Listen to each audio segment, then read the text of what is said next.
So guys कामावर निघालो आहे, पण माझी मजाक नाही करत. आज माझी वन्स अगेन लेग डे आहे. आज शनिवार आहे, तर हप्त्यातून 2दा लेग ट्रेन करतो ना. तर तुम्हाला एक सांगणं, मागच्या टायमाला मी लेग डेच्या नंतर म्हणजे वर्कआउट झाल्यानंतर तो एक्सरसाइज वॉर्मअप वगैरे करतो ना, स्ट्रेचिंग वगैरे, ती स्ट्रेचिंग नव्हती केली आणि माझे लेगचे अजून दुखत आहेत ना, काय सांगू. मी अजून लंगत चालतो आहे. आज वापस लेग डे, काय करू काय समजत नाही. बट जाऊया, नॉर्मल मारू आणि काय करणार. आता निघाले कामावरून, आता घरी बघायचं आहे आणि त्याच्यानंतर जिमला जायचं आहे. हाय गरमी, काय गरम होतं यार. कामाचे 2 पोरा बॅट बॉल खेळत होते. बाकी जे खातात त्यांच्यासाठी सेल्यूट आहे भाई. तर काय माहिती घ्यावा, काय नाही, फक्त दिसायला मटणाचे पीस दिसत आहेत. बाकी चवीला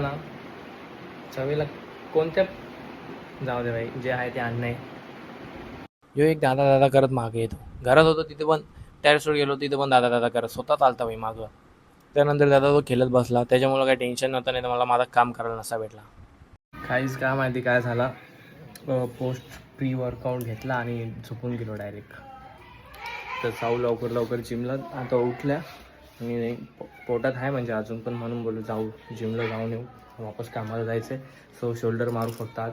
थाईज मी मारणार पण होता ॲक्च्युली, कारण माझे पाय खूप दुखत आहेत. सो चला. सो गाईज वर्कआउट झालं आहे, आता घरी जायचं आहे ना, कामाला निघायचं. आजचा ब्लॉग ना मी इथंच एंड करतो, कारण आता माझ्याकडे जास्त टाईम नाही राहणार. सो भेटू आता उद्याच्या ब्लॉगमध्ये गाईज. उद्याचा संडे असेल, उद्या मी मोठा ब्लॉग बनवणार. उद्या आपण बैलगाडी शर्यत बघायला जाऊया. आपला शंकर बैल उद्या चालवला आठवड्यात. चला भेटू.